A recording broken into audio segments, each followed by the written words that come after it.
Hi, I'm Tracy Holinka. I'm a Vue.js co-organizer and a web application architect at Bloomberg Industry Group in news engineering. I'm very excited to talk about HTML email and Vue.js and to show you that creating HTML email doesn't have to be painful. Email is still alive and well. In the news industry, email is a common way to keep readers informed. Readers find it convenient to have the news delivered directly to their inbox. They scan the email for an article they're interested in, click on the headline, and are taken to the full text. Unfortunately, the state of HTML email is not that great. There are many desktop and web-based email clients that don't support today's basic web standards. I like to say, code like it's 1999. Tables are used for layout. Not just tables, but nested tables. In this example, there are 5 levels of nested tables, and this amount is fairly typical. There are special tags for Microsoft Outlook. Styles are inline. All this is done to ensure that email looks the way you want against multiple email clients, particularly older versions of Outlook. Just as IE11 is being used today, a large number of companies and individuals still use Outlook 2008. You don't have to spend time creating nested tables, inlining styles, and learning special tags for Microsoft Outlook. Use an email framework to do all the work for you. One such framework is MJML. But MJML doesn't provide for dynamic data. Vue.js does. But wait, Vue.js is designed to be used in a browser, right? We want our emails to be viewed in email clients. Well, we can use Vue Server Renderer to create emails on the server side. So let's talk about how email rendering works. The main dependencies are MJML, Vue, and Vue Server Renderer. Everything is wrapped in a method for easy access. Vue components, not single file components, are used to create the email. And everything goes through SSR, and then MJML transforms it into HTML email. The main dependencies, there's only 3 required dependencies, but adding unit testing is always a good choice. The first version of the email renderer used Vue 2 and employed some interesting workarounds because only one root component was permitted. Now we have Vue 3. Yay, Vue 3! So bonus, using Node 14 gives us optional chaining. We're not concerned with browser compatibility since everything's going to be rendered server-side. We're only concerned with the capabilities of Node. Everything is wrapped in a method for easy access. So you pass your data that you get through an API, through this wrapper method, and you can put the entire renderer you create in a package that can be used anywhere. This is what we do at Bloomberg Industry Group. It's very scalable, and it allowed us to simultaneously develop different parts of our email system. So Vue components, not single file components, are used to create the email. So here's a reminder of the single file component syntax. This is probably how most of you create components. The email renderer components are created as objects and exported for use. Template literals are used to create the template. The first version of the email renderer used the Vue.component syntax, but I found directly creating the components as objects easier and works well. I did experiment with single file components, but using single file components requires more dependencies like Vue template compiler and something like rollup to manage the process. I want a renderer with minimal dependencies that can process thousands of emails quickly. For me currently, single file components are not a good option. So everything goes through SSR and then MJML transforms it into HTML email. So we create an SSR app with the root component. Then we render the Vue instance to a variable as a string.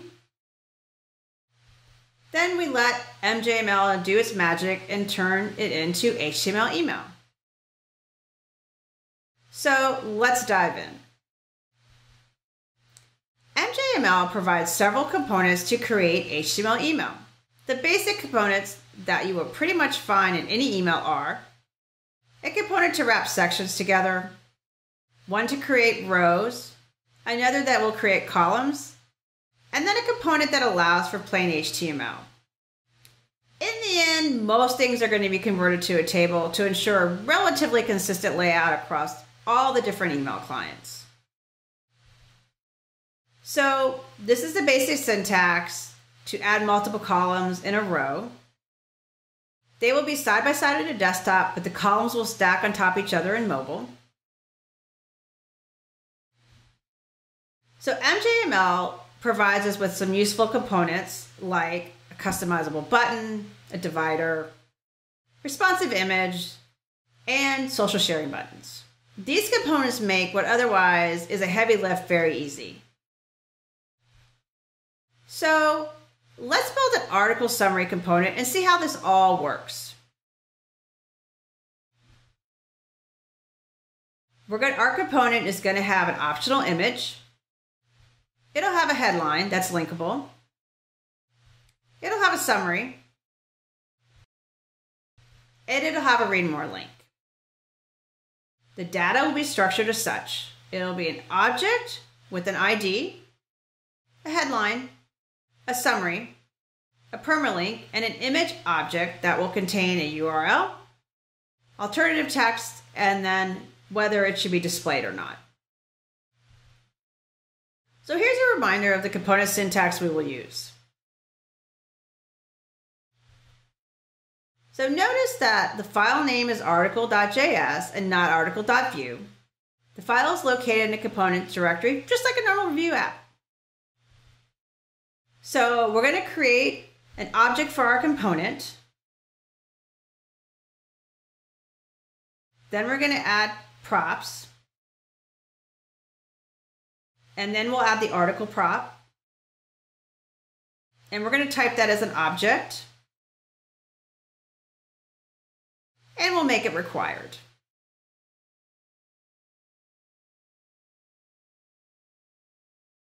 So the next thing we need to add is a template. And the first part of our component is going to have an image. So we'll add the MJ image component.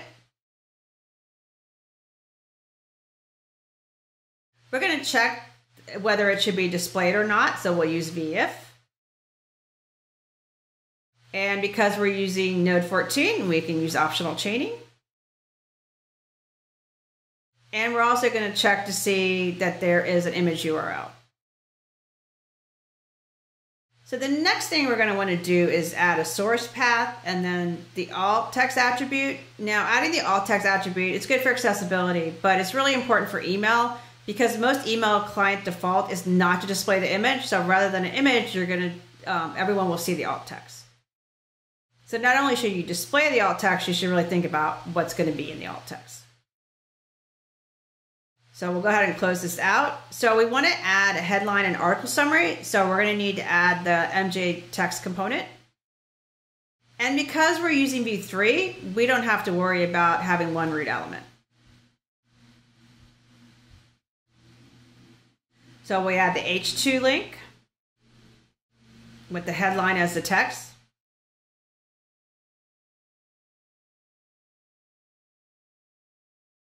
So we're just using the mustache syntax.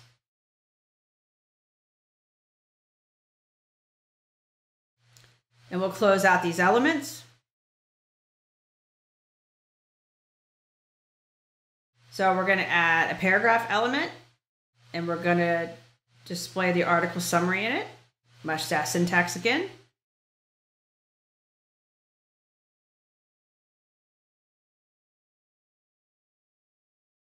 So we're going to want to add a read more link. So we'll add a link to the actual location of the article. Then we'll add the read more text.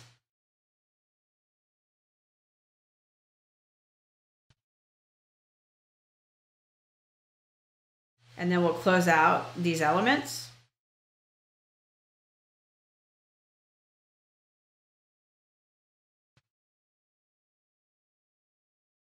We'll close out the text component. Now, if these elements were outside this MJ text component, they wouldn't render. MJML would just ignore them. So now we'll export the object for use in other components. So this pretty much looks like a normal Vue component. You have VIF.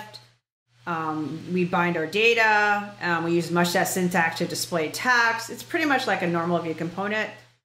The only real, I guess, like learning curve or kind of weirdness is everything's in template literals, but I got used to it fairly quickly.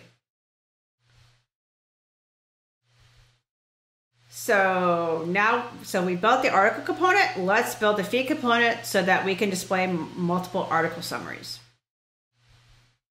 So our feed component is going to have a heading, and it's going to have a list of articles. The data will have the structure. It'll have a section. It'll have an ID, a title, and items that contain an array of articles. So we're going to want to import the article component.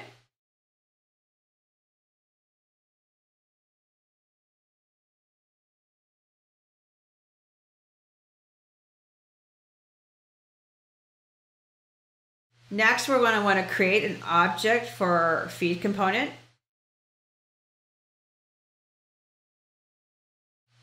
Then we're going to want to add the article component, and we need to map the different casings so we can use it.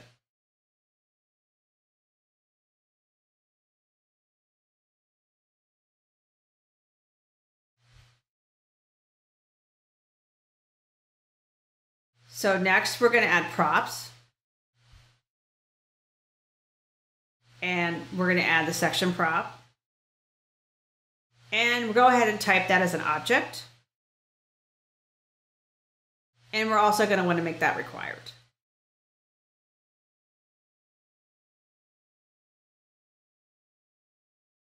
Then we're going to add a template. And we're going to want to put our content in a column. It's going to be one column, but we still want it in a column. So we'll start out with MJ section for the row. Then we'll add the actual column.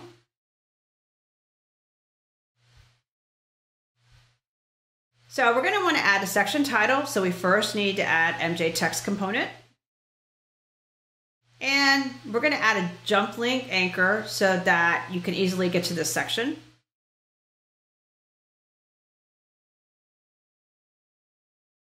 Then we're going to add an H1 element. So in our article component, we had the headlines using H2. So here for the section title, we'll use H1. Much.js syntax again to display the text. We'll close out the H1 element, and we'll close out the text component. So now we need to add the article component that we created earlier. And we're going to need to iterate through all the articles. So we're going to use v4, article and section.items.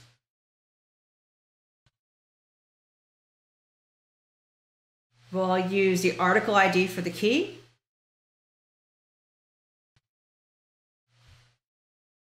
So we need to pass down the article prop to the article component.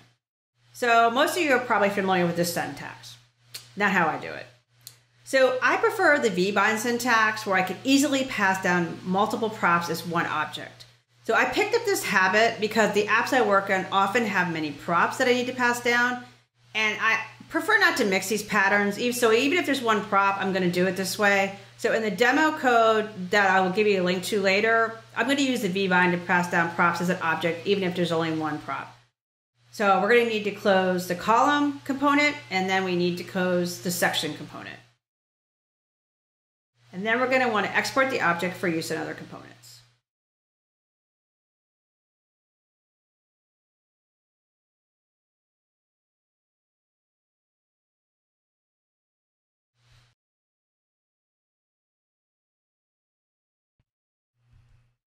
So what happened to the styles? We haven't done anything with styles. There are 3 ways to set styles: attributes on an MJML component, inline styles, and internal styles, which you should only use for media queries. You can override the default component styles by adding attributes on MJML components. This is the preferred way to style MJML components. Yeah, it looks a bit odd, but these styles will not be added on the same element. padding will be applied to the table cell, and the color will be added to the div. So you can also add global attributes on MJML components. Inside the head section, you can add attributes tag and then specify your globals. So in this example, MJML means all the MJML components will have a font family of Arial sans serif. And MJM text means that all the MJM text components will have a padding of 0. So the documentation for MJML will specify the default values of the components. So you can manually inline styles by adding the style attribute and the properties yourself. I would only do this in a pinch for styles that are not used elsewhere. So having MJML inject the styles for you is the preferred way to inline styles. So you add a class attribute like normal CSS. So in this case, class equals headline. Then you define your styles in an MJML style tag, and you must specify that they are inline. And then you write your styles like you normally would. You have your class and then your properties. And the MJML will inline them for you. It'll leave the class that you created, and it'll inline the styles for you on the element. This is more maintainable because these styles can be used across several components. So the goal is to inline as many styles as possible because that's what all the email clients will understand. But you can use internal styles for media queries, which you can inline. So older versions of Outlook aren't going to understand media queries or necessarily internal styles.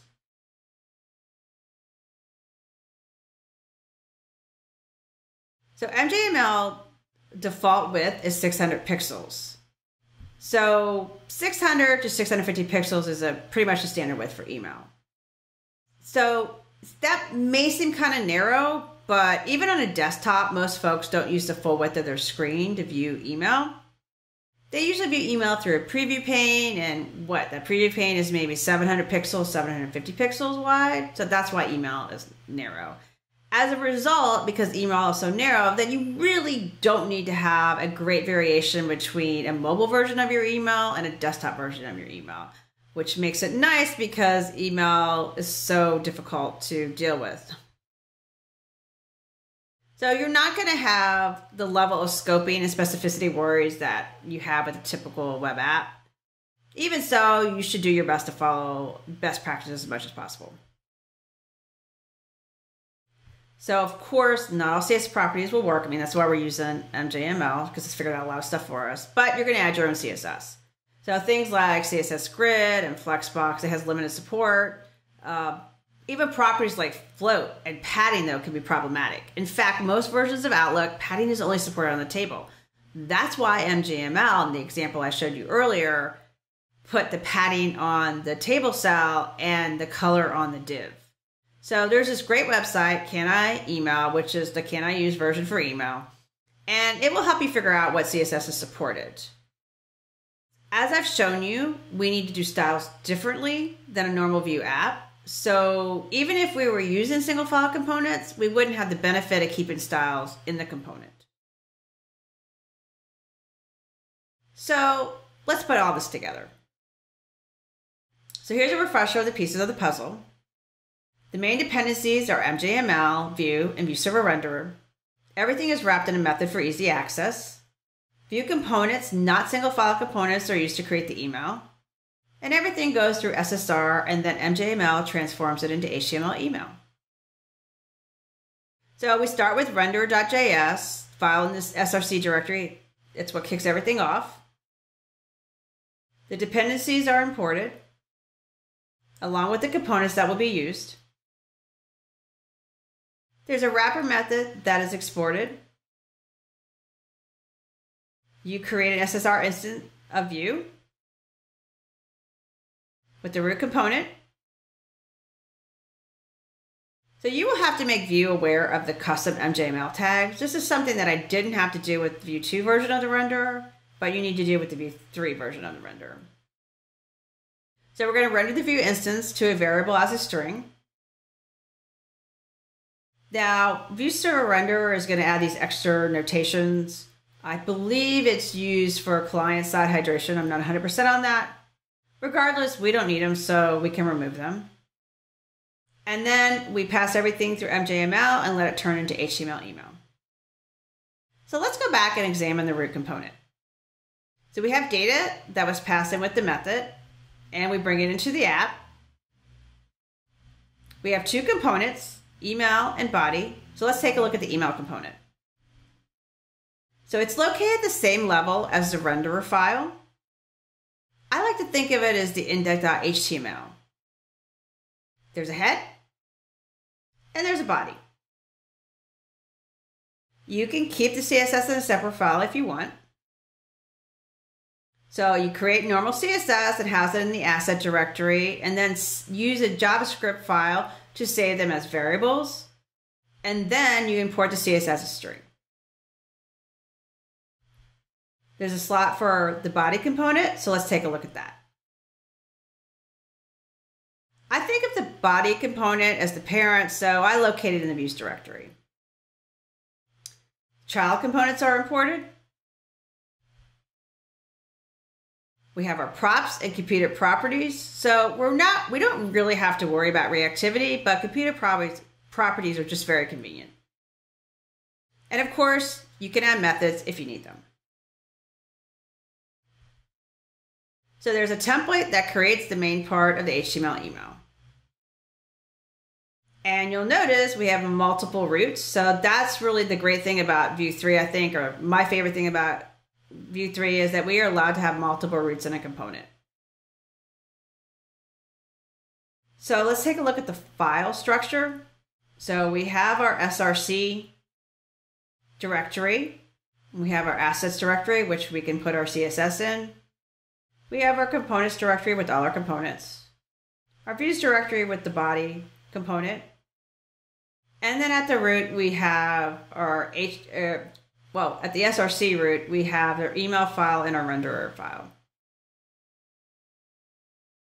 So let's see what this all generates. So I have data mocked, and I'll run the renderer with this data that I mocked, and I'll create a file. So it creates an HTML file. So let's take a look and see what that looks like. So here's the file. You can see already there's some specialized code for Microsoft Outlook. You can see the ugly important declarations, but it's necessary. You see all these tables and nested tables and more nested tables and all the inline styles, more special code for Microsoft Outlook.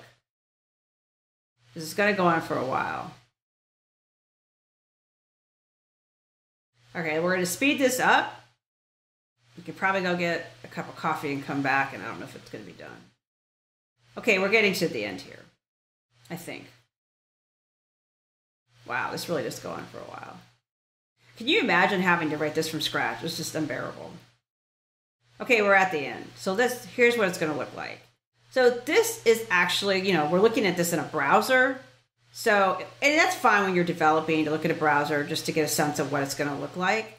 But in the end, you really should check your HTML email against email testing service. There's like email and asset, there's litmus, there's probably others.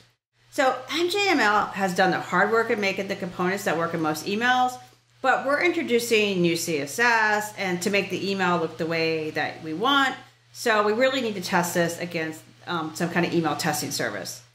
So we actually use email and asset, Bloomberg Industry Group. I think it checks against 85 different email clients. We don't use all 85 email clients. We only check against the top 10 or something like that. So if your email is important to you, you really should check it against some kind of service. So I've been forced many times to do email development, and the experience has always left me angry. And I'm not kidding, it's left me angry. But with Vue.js and MJML, I find email development enjoyable and even a little fun. So I want to caution you, this is not a widespread implementation. I don't know of any other company that's doing this. So Vue.js or MJML can do something to break it. There's always an inherent risk when implementing frameworks in a non-standard way. I think it's more likely that something would change in MJML to break the email renderer But, for us at Bloomberg Industry Group, the benefits outweigh the drawbacks. Vue is very familiar for our developers. There's a very, very minor learning curve for this. We have a very fast development time. It's scalable, and it's very easy to maintain. So here's the link to the fully working demo and slides.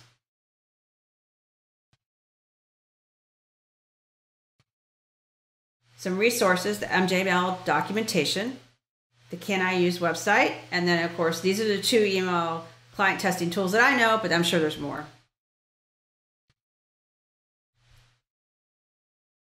So hopefully I've shown you that HTML email doesn't have to be painful. I'm really looking forward to the community improving what I've done. Thanks for listening.